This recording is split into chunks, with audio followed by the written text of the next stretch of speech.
La France a officiellement un Premier ministre, sauf que pour l'instant, il n'a pas vraiment montré ce qu'il avait dans le ventre. Il n'a pas vraiment dit ce qu'il comptait faire en termes de gouvernement. On l'attend toujours d'ailleurs, le gouvernement. Ça ne sera pas un remaniement par contre, ça sera vraiment un tout nouveau gouvernement qui sera composé par Michel Barnier, et on le sait très bien, surtout par Macron en fait. Macron n'aurait jamais nommé Michel Barnier s'il n'avait pas la quasi mainmise sur les choix des ministres. On sait très bien comment ça se passe, on dit séparation des pouvoirs par-ci, par-là, etc. En fait, on sait comment ça se passe en République française qui est très présidentielle. Donc, comme Michel Barnier, pour l'instant, en fait, si vous suivez un peu, en fait, il se fait assez discret, voire un peu mystérieux. Je le soupçonne d'essayer de se donner un air un peu mystérieux, parce que c'est toujours très vendeur et ça conforte les gens dans le choix de Macron. Ça conforte les gens dans l'idée d'un Premier ministre très très Macron, très très 5ème République, un Premier ministre en fait qui ne fait finalement pas grand chose. Enfin, c'est pas qu'il fait pas grand chose, c'est que il reste discret, c'est le bras droit, c'est le collaborateur du président de la République. Donc, il y a eu plein de réactions. Le RN a dit on attend. Le NFP, la France Insoumise, ont dit on va censurer le gouvernement parce que ça va être la continuité de Macron. Et je suis plutôt d'accord. Pas sur la censure, bon, je m'en fiche un peu.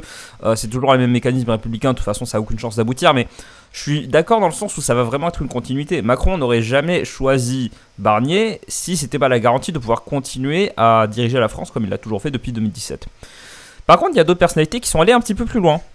On a par exemple le cas de monsieur Fabien Roussel, donc le secrétaire général du Parti communiste français, qui a dit qu'il n'excluait pas le fait de participer au gouvernement. Donc on va voir cette partie. Alors la musique, je ne sais pas si elle est libre de droit, je ne sais pas si ça va faire, si je vais me prendre un avertissement pour droit d'auteur, on va voir. Vous pourriez être un ministre de gauche? Alors à ceux qui disent que la gauche refuse d'aller au gouvernement, de participer, non, détrompez-vous. On est prêt à participer au gouvernement, mais on est prêt à participer au gouvernement. Pour ceux qui n'ont pas entendu, donc M. Fabien Roussel vient de nous dire, certes, il y a la gauche qui refuse de participer au gouvernement, mais lui, il est prêt à participer au gouvernement, et il va lister les conditions. On va voir ça.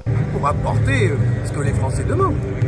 Participer dans un gouvernement pour demain augmenter les salaires, abroger la réforme des retraites, embaucher des enseignants, des douaniers, des policiers, des soignants, des infirmières, moi je suis prêt. Par contre, il va falloir augmenter le budget et y mettre les moyens. Quand il part comme ça, c'est là où on entend un peu plus son accent, parce que je vous rappelle que le gars il est du coin, le gars il est de Béthune, dans le nord. Et nous c'est ce qu'on défend, on refusera jamais les responsabilités. Mais tout dépend de la politique qui est mise en œuvre. Et c'est ça que j'ai envie de demander à Michel Barnier. Qu'est-ce qu'il est prêt à faire? C'est vrai que pour l'instant, Michel Barnier, comme je vous dis, il n'a pas vraiment dit ce qu'il est prêt à faire, ce qu'il est sur le point de faire. Ça, d'ailleurs, c'était dans la fête de l'humanité. Et comme d'habitude, au moment du déjeuner, Fabien Roussel, c'est un peu une tradition, le SecGen du Parti communiste français fait une mini-conférence de presse avec des journalistes qui sont intéressés.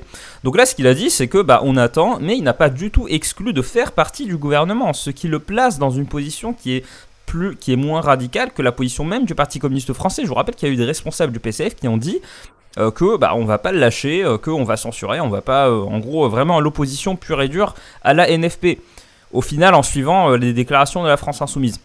Sauf que c'est pas cette vidéo qui est la plus intéressante. Alors, il y avait ça, oui. Le fait que Fabien Roussel s'est dit prêt à ne pas voter la motion de censure, puisqu'en effet, il y a une motion de censure qui a été déposée par le NFP. Il a dit qu'il était prêt à ne pas la voter si Michel Barnier annonce l'abrogation de la réforme des retraites, jamais de la vie, la hausse des salaires et leur indexation sur l'inflation, jamais de la vie, et investir dans les services publics, jamais de la vie. C'est l'inverse, en fait. Donc, Fabien Roussel, en fait, il dit qu'ils sont prêts, mais c'est juste une manière de dire.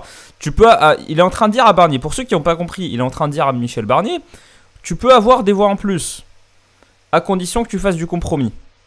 Est-ce qu'il va le faire? En fait, là, Fabien Roussel, il laisse la porte ouverte. Au cas où, il faut connaître un peu la politique. Enfin, malheureusement, c'est que des jeux partisans, c'est du Monopoly, c'est du risque, en fait. Il est en train de lui dire, si jamais tu as des frondeurs dans ton parti, qui, un peu comme le Modem il y a quelques années, sur des mesures par rapport au virus inconnu venu de je ne sais où, qui a été l'occasion du gouvernement de bien nous faire chier.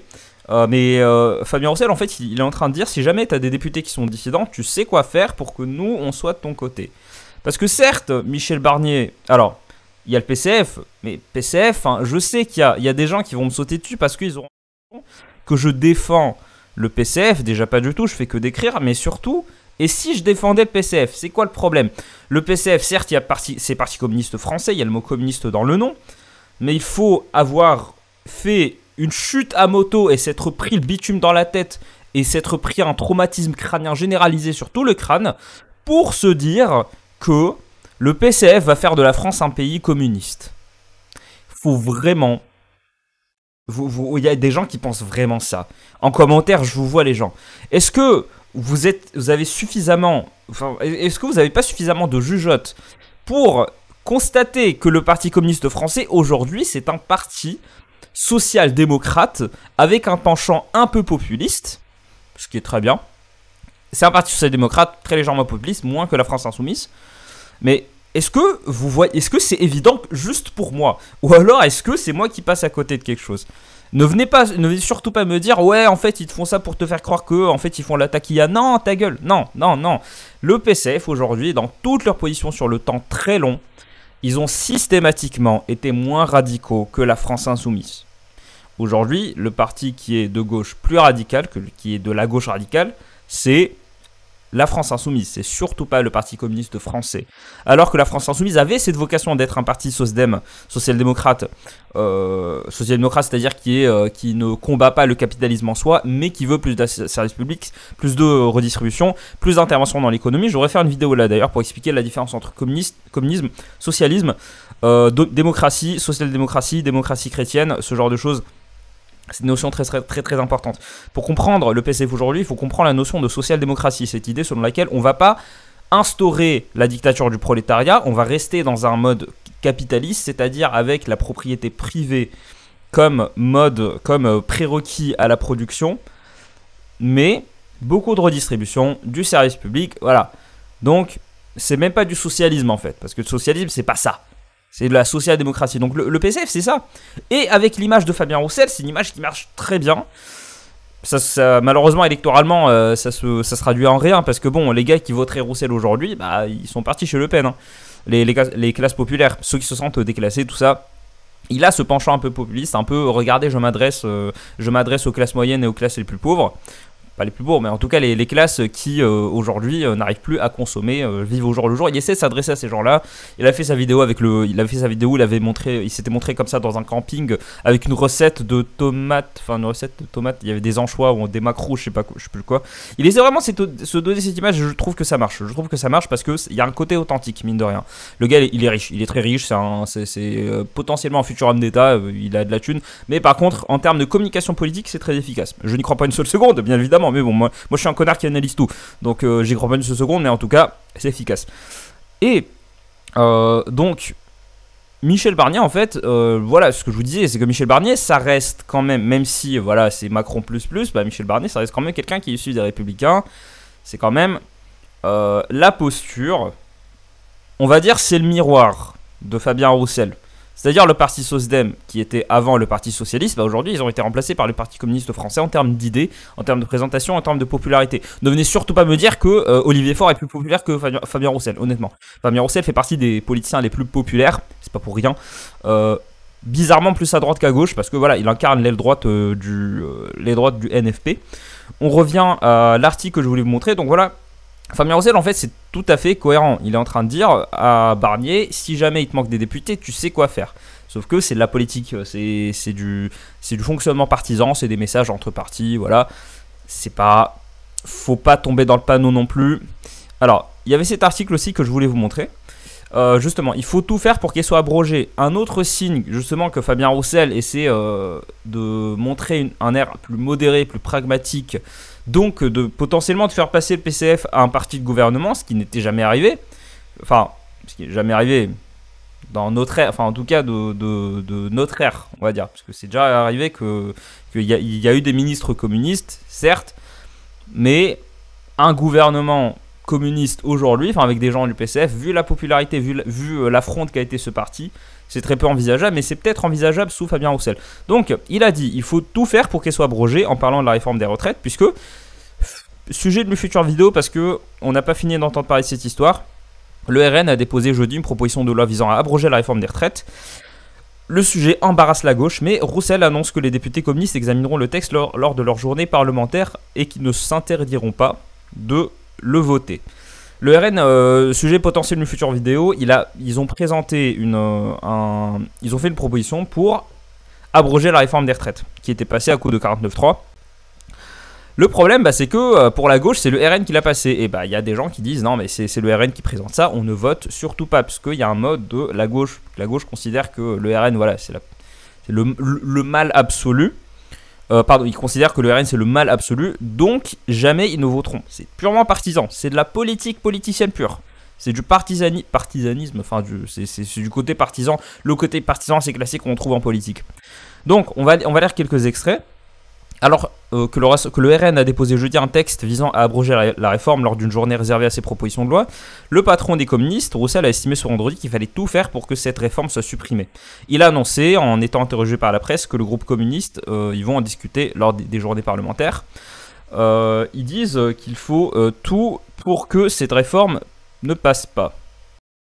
Il poursuit, quand on dit que nous voulons tout faire pour que cette réforme des retraites injustes faite dans le dos des Français soit abrogée, il faut être cohérent et donc on doit tout faire pour qu'elle soit abrogée, a expliqué devant la presse l'ancien député à l'ouverture de la fête de l'UMA à Brétigny-sur-Orge. C'est vrai qu'il était député avant, plus maintenant. Il s'est fait battre par le RN dans sa circonscription, donc peut-être que c'est en partie pour ça qu'il lance une perche, plutôt une bouteille à la mer, hein, pour le coup, à Michel Barnier, pour lui dire s'il te plaît, je suis là, si tu veux, une ministre.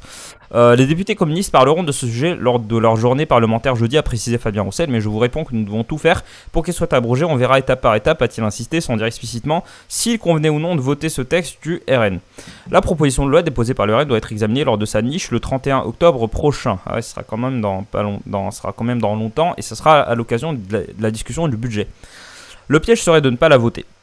Le sujet embarrasse la gauche, là pour le coup c'est vrai. Les partis estimant que le RN, qui à ce stade sera probablement la première force politique à pouvoir provoquer un vote sur cette abrogation, tentent de piéger le NFP, certains élus refusant de se voir associer un texte émanant de l'extrême droite. Pour le coup c'est vrai que la gauche, ils sont assez... en fait, faut arrêter de dire qu'ils sont embarrassés, qu'ils sont gênés, c'est pas exactement ça, ils sont très clairs. Oui, ils veulent abroger la réforme des retraites, par contre ils veulent pas voter un texte à gauche. Donc, alors c'était un article du HuffPost qui en parlait sur le fait que le NFP en ce moment ils sont en train, plutôt LFI, sont en train de charbonner un max, comme on dit, pour bosser sur un sujet, sur un texte alternatif. Vous vous doutez bien que s'ils le font, après avoir refusé de voter celle du RN, le RN ils vont pas voter.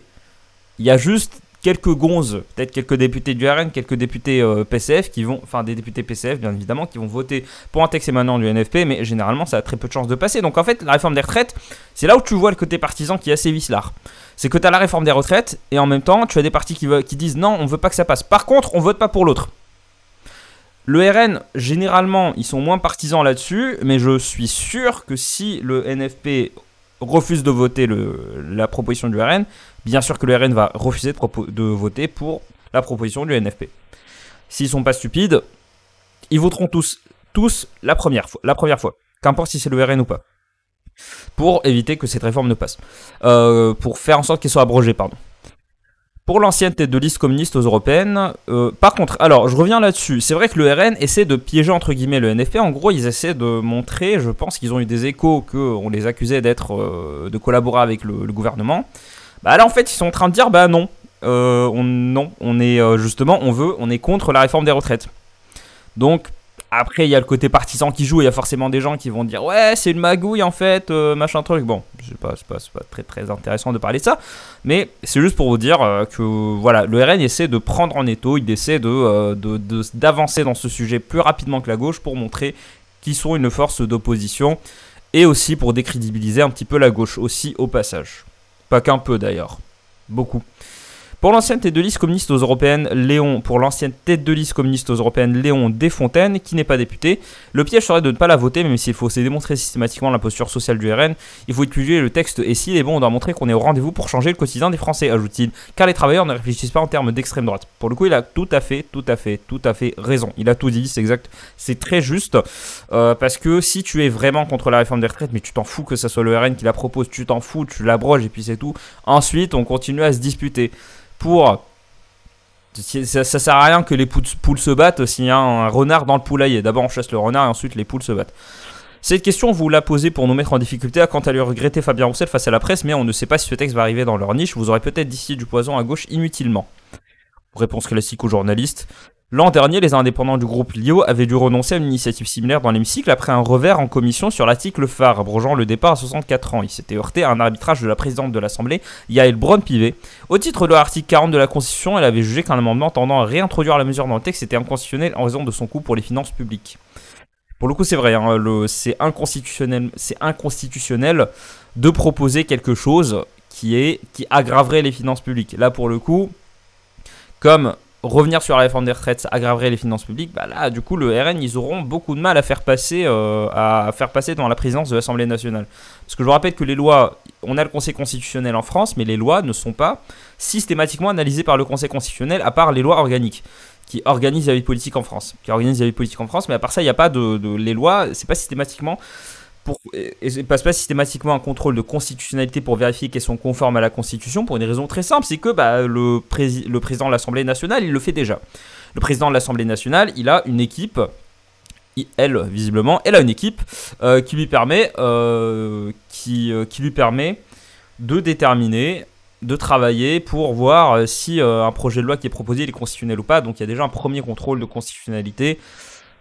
C'est interdit d'aggraver les finances publiques, donc le RN aura beaucoup de mal à faire passer sa loi. Je vous en parlerai bientôt dans une prochaine vidéo, dans les jours qui suivent, vu que je pense qu'on va beaucoup en entendre parler. On se tient au courant, enfin je vous tiens au courant. D'ici là, on se dit à ce soir pour la prochaine vidéo. D'ici là, prenez soin de vous. Et ceux qui sont à Lille, une très bonne braderie. Salut!